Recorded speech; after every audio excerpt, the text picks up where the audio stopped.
rok 24 już prawie za nami, dlatego postanowiłem przygotować listę filmów, które najbardziej mnie interesują w 2025 roku. Jedna sprawa.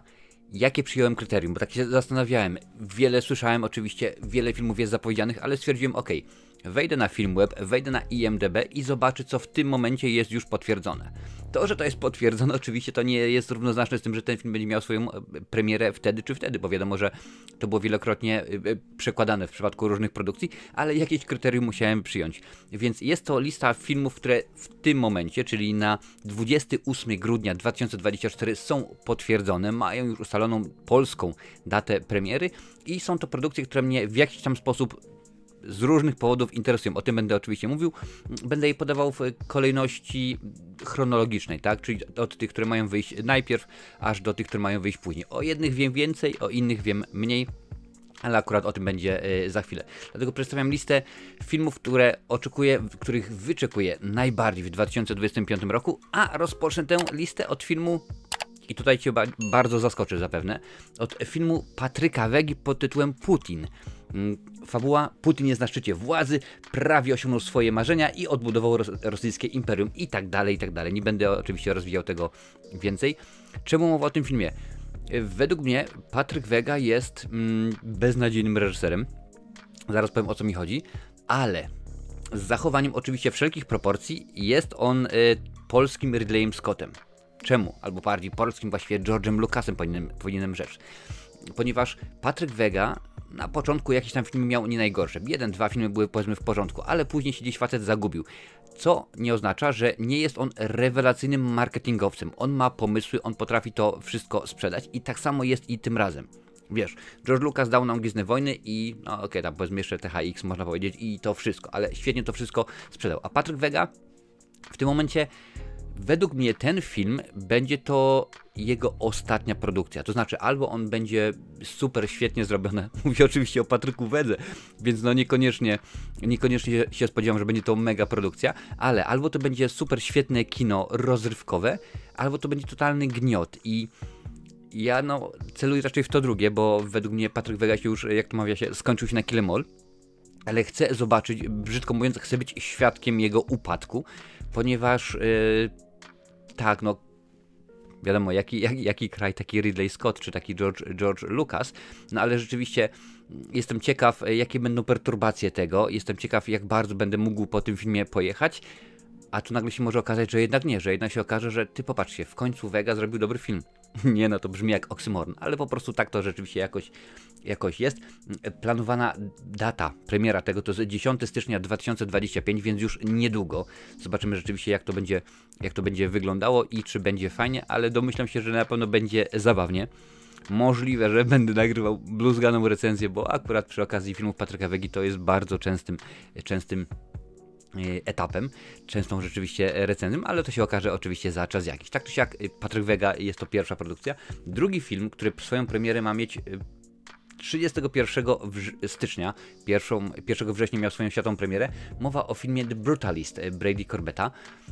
I pewnie się zastanawiasz, ale co to za film, o co chodzi? Już śpieszę z pomocą. Architekt Laszlo Todd i jego żona Elżbet emigrują z Europy do Ameryki. W Stanach mężczyzna otrzymuje wyjątkowo intratne zlecenie. I tak dalej, i tak dalej. Film, który w tym momencie zbiera mnóstwo nagród wszelkiego rodzaju, bo tutaj widzę oczywiście, że jest i 7 Złotych Globów, oczywiście nominacji, 9 Critics' Choice Awards i tak dalej, rzeczywiście Adrien Brody, Felicity Jones, Guy Pearce, obsada niesamowita i rzeczywiście dawno nie było filmu, który byłby powiedzmy no poważny w swoim postrzeganiu, no bo no trudno darmo. W większości recenzuję na kanale kino akcji, komedie, tam powiedzmy sci-fi, horrory, a filmy powiedzmy, które są zgoła poważniejsze, inne, no nie zawsze akurat tutaj się trafiają. Mam nadzieję, że tym razem będzie inaczej. Jak już mówię, premiera jest 31 stycznia, więc też już niedługo. Adrien Brody nie raz, nie dwa, zresztą Guy Pearce również, udowodnili panowie, że potrafią zagrać zarówno w kinie akcji, jak i w kinie dramatycznym. No przecież Oscar za pianistę Polańskiego to mówi samo o sobie. Felicity Jones to też rzeczywiście aktorka, co się zowie, więc mam nadzieję, że to będzie pięknie, że to będzie dobrze i zobaczymy kawał dobrego kina, bo oczywiście ja wiem, że te filmy teraz, to jest nasze, powiedzmy, w pewien sposób błogosławieństwo, że te filmy wchodzą do Polski, ponieważ w Ameryce one wchodziły pod koniec roku, żeby były brane pod uwagę przy okazji nominacji do Złotych Globów, czy tam do Oscara. A tutaj akurat my dostaniemy teraz gro takich filmów. Szkoda oczywiście, że póki co na Filmwebie ani na IMDb nie ma potwierdzonych ciekawych filmów dramatycznych, jeżeli chodzi o premiery. Ale The Brutalist oczywiście jak najbardziej musiał się tutaj znaleźć. I teraz troszeczkę pora na kino lżejsze. Film, o którym teraz mowa, czyli Kapitan Ameryka, Nowy Wspaniały Świat, tak, 14 lutego w walentynki ma mieć swoją premierę.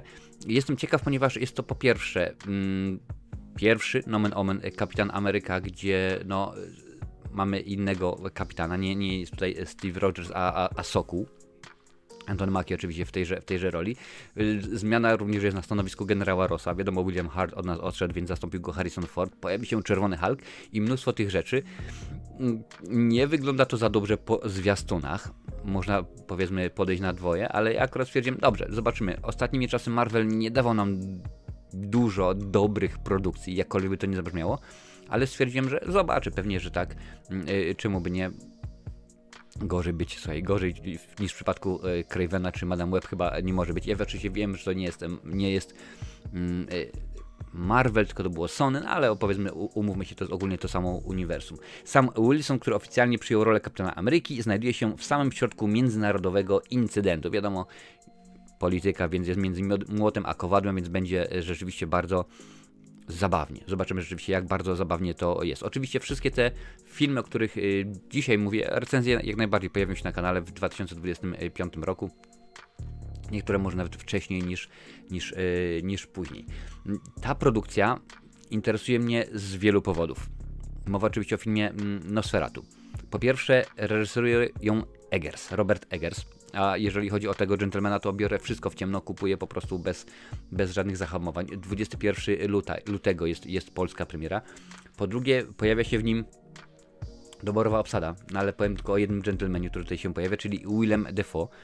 Willem Dafoe, tak samo jak chyba Tim Roth i Steve Buscemi, tych dżentelmenów biorę w ciemno. Nieważne w czym by grali, jeżeli po prostu to byłaby rola, w której oni są czajnikiem i mają zagrać gotującą się wodę, również bym to chciał obejrzeć.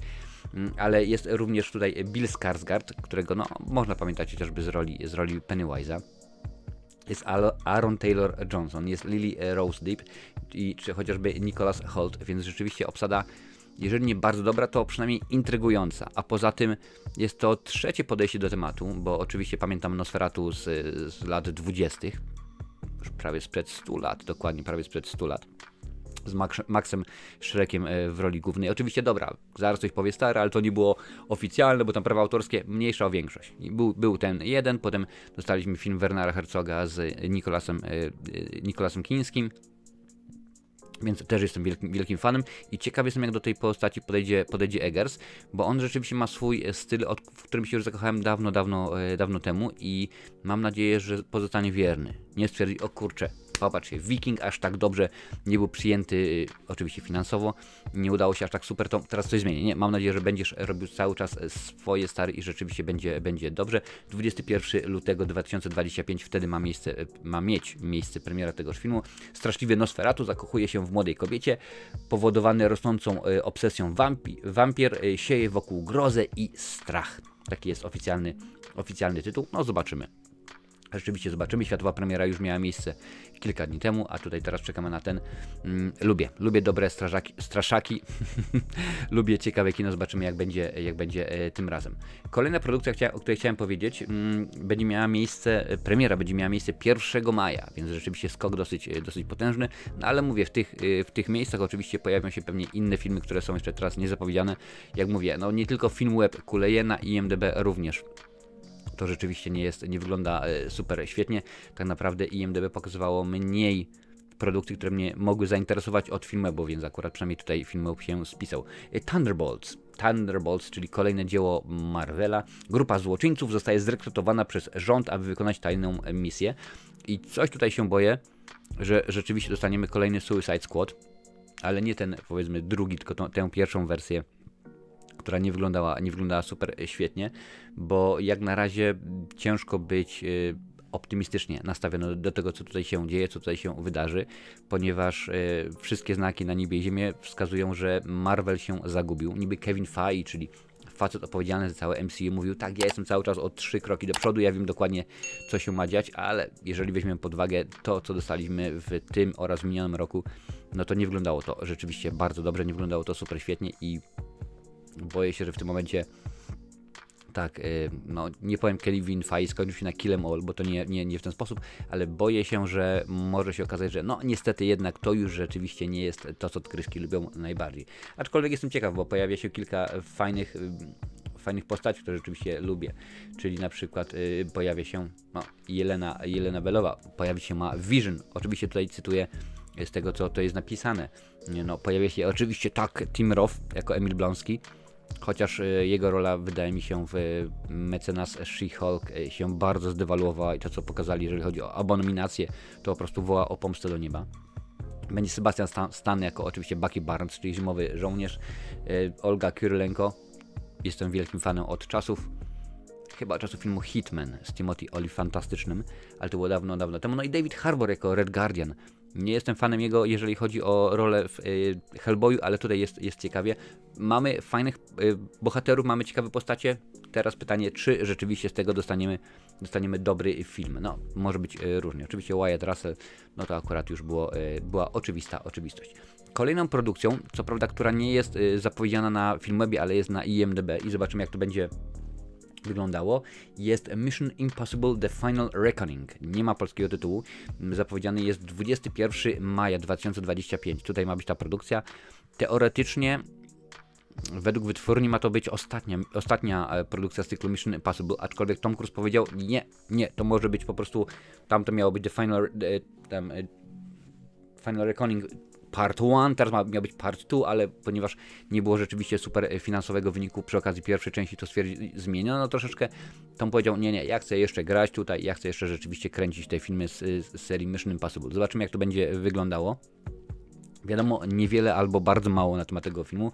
W każdym razie został już ukończony. Według IMDb jest teraz w fazie postprodukcji, ale wiadomo, jak to wygląda. Do maja jeszcze dużo czasu, zapewne będą pokazy testowe i jeżeli coś nie zagra, coś się nie uda, no to stwierdzą: ok, no to jednak musimy zrobić dokrętki, musimy coś tam zmienić i tak dalej, i tak dalej. Oczywiście obsada, no to wiadomo, że poza Tomem Cruise'em pojawiają się stali bywalcy, czyli chodzi chociażby Simon Pegg, bo musi oczywiście być, jest Hayley Atwell i kilka rzeczywiście innych, że Ving Rhames, jak o nim mogłem zapomnieć, jeszcze widzę, że jest Esai Morales. A to mi się przypomniało, bo wczoraj albo przedwczoraj w telewizji był wyświetlany film La Bamba, gdzie on rzeczywiście grał brata Richie Valensa. Richie Valens, świetna rola Lou Diamond Phillipsa, ale nie o tym. Także to jest kolejny film, pierwszy taki naprawdę akcyjniak pełną gębą na tej liście, ale nie ostatni, bo nie mógłbym oczywiście nie powiedzieć o serii, którą uwielbiam i według mnie która jest zrobiona dla takich osób jak ja, które wychowały się w latach 80., 90.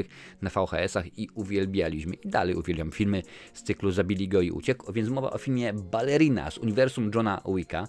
Tak, młoda zabójczyni szuka zemsty na ludziach, którzy pozbawili jej rodziny.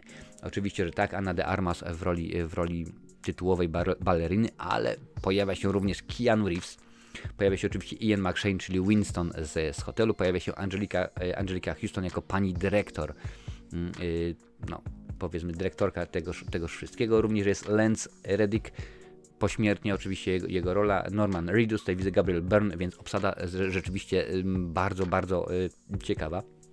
W tym momencie wiadomo, że uniwersum Johna Wicka bardzo rośnie, bo jakiś czas temu oczywiście był film o hotelu, tam między innymi Mel Gibson się pojawił w jednej z głównych ról, tak, jak najbardziej, więc rzeczywiście tego było bardzo dużo. Zresztą recenzja tego filmu jest, właściwie tej trylogii jest na kanale, można zobaczyć, ale ciekaw jestem, jak tutaj podejdą do tematu, bo to, że powiedzmy będzie się działo, no to jest oczywista oczywistość, jak mała kabaret, ale czy rzeczywiście dadzą nam dobre, ciekawe kino, czy ludzie pokochają, wiesz, no, różnie z tym czasami jest, jak dostajemy Pogromczynię duchów, nie wychodzi to najlepiej, tak? Jak dostajemy The Expendables z dziewczynami, no też nie wyszło najlepiej. Zobaczymy, czy tym razem rzeczywiście Ana de Armas udźwignie. Mam nadzieję, że rzeczywiście będzie fajnie.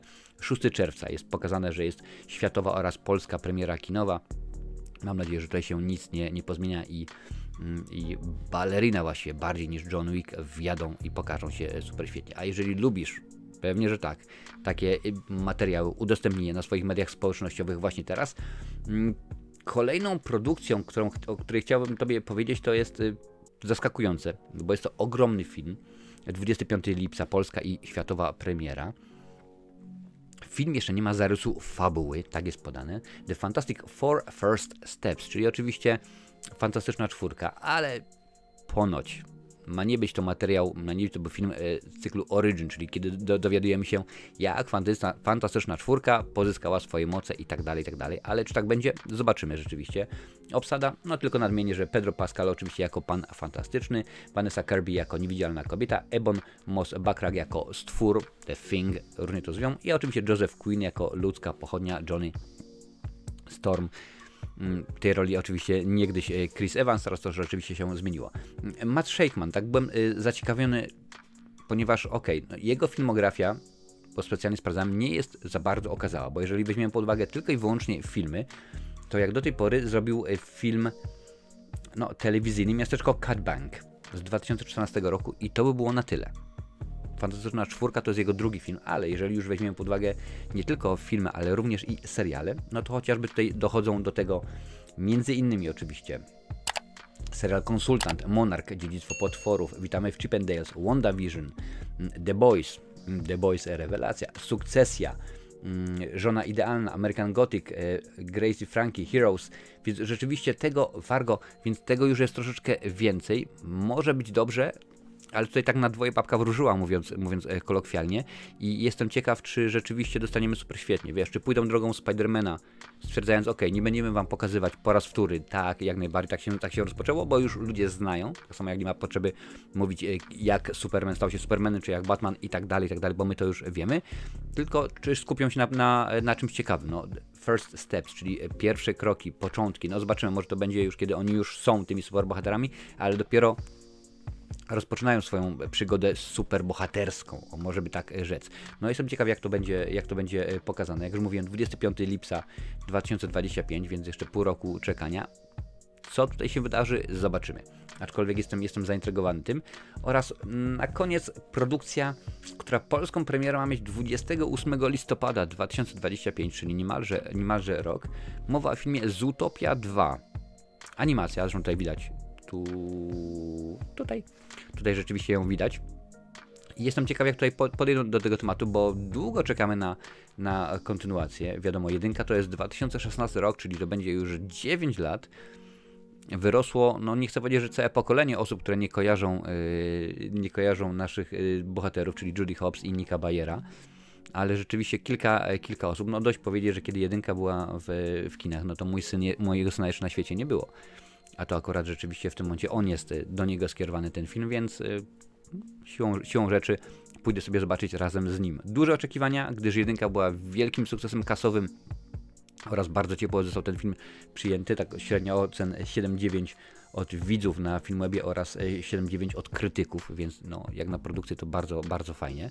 Ale zobaczymy, jestem ciekaw, co tutaj pokażą, w którym kierunku tutaj pójdziemy. Czy Judy Hopps dalej jest posterunkową, czy może rzeczywiście po tym, co zrobiła w jedynce, awansowała i kim jest rzeczywiście Nick Bayer. Czas rzeczywiście pokaże. Zobaczymy, jak to będzie wszystko wyglądało, jak będzie się działo. To są wszystkie produkcje, na które tak naprawdę czekam, które są już potwierdzone. To jest bardzo, bardzo ważne, bo tych produkcji, na które czekam, a które nie są potwierdzone, to jest jeszcze mnóstwo, ale rzeczywiście trzeba było jakieś kryterium przyjąć, a nie chciałbym też, żeby ten materiał trwał 14,5 godziny, bo wiadomo, że też masz swój czas i swoje rzeczy byś chciała oczywiście zrobić, ale jestem ciekaw, jakich produkcji najbardziej Ty wyczekujesz, bo wiadomo, że nie wszystko się pojawiło, jak już mówiłem wcześniej. Chciałbym wiedzieć, co jest produkcją, co jest filmem, na który czekasz, który chcesz zobaczyć, bez którego sobie 2025 roku nie wyobrażasz. Napisz mi o tym w komentarzu. A więcej materiałów z cyklu Top 10, oczywiście, że tak, tutaj na tej liście znajdziesz ich całe mnóstwo.